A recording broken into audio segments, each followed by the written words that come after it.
Hola, soy Bill Hyatt y tengo a su estudiante en clase para epifísica, epiquímica o química. Llegarle un poco tarde a las conferencias de padres y maestros. Soy un entrenador asistente en el equipo de fútbol y terminaremos la práctica cuando comiencen las conferencias. Estaré en el gimnasio a las 6 p.m.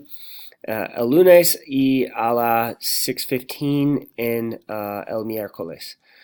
Si desea hablar conmigo, pero el programa anterior impide que eso suceda, firme el documento en el portapapeles, en email. Avísame si prefiere reunirse en persona, recibir una llamada telefónica o intercambiar correos electrónicos. Comuníquese en cualquier momento que pueda brindarle ayuda o aclaraciones sobre el desempeño de su estudiante. Gracias por su tiempo. Lo siento por mi español.